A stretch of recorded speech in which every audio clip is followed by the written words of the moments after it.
কক্সবাজারে মৌসুমি নানা রোগে কাবু শিশুরা, বেশিরভাগই হামে আক্রান্ত। বেড়েছে নিউমোনিয়া, ডায়রিয়ার প্রকোপও। ৯টি উপজেলার একমাত্র ভরসা সদর হাসপাতাল, যেখানে শয্যার তুলনায় 4 গুণ বেশি রোগী ভর্তি। পরিস্থিতি সামলাতে হিমশিম খাচ্ছেন চিকিৎসকরা।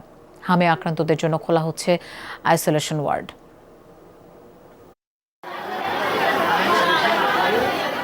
কক্সবাজারের সদর হাসপাতালের শিশু ওয়ার্ডের চিত্র এটি। শয্যার চেয়ে হামে আক্রান্ত শিশু রোগীদের সংখ্যা বেশি, তার উপর বাইরে স্বজনদের ভিড়। জ্বর, বমি, কাশি, জিহ্বায় ঘা ও সারা শরীরে ফুসকুড়ি নিয়ে দূর দূরান্ত থেকে আসছে রোগী।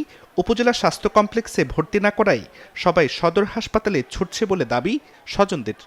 জ্বর ওঠার পর থেকে দেখতেছি বাচ্চার বেশি অসুস্থ হয়ে যাচ্ছে, তার কারণে হসপিটালে আসা হয়েছে। লাল লাল গা কি হদিন উঠতে মানুষ হাম রোগ বলি হরা তো নছিনি জ্বর হমাইনা ভার দিয়ে আমাদের সমস্যা বেশি। বাচ্চা থাকে যে টেকনা ফুটতো না, এটা ইন্না আনি আর তোর বত্তি দি ও মনে কিছু ঠান্ডা হাসি বেশি গুন্দাই না পারে। হামের পাশাপাশি নিউমোনিয়া, ডায়রিয়া, চোখের সমস্যায় আক্রান্ত অনেকে। হঠাৎ করে এরা পরশুদিনতে জ্বর, মারাত্মক জ্বর।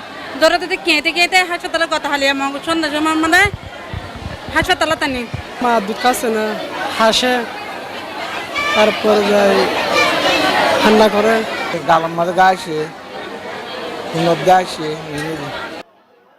ঋতু পরিবর্তনের কারণে এসব রোগের প্রকোপ বাড়ছে বলছেন চিকিৎসকরা।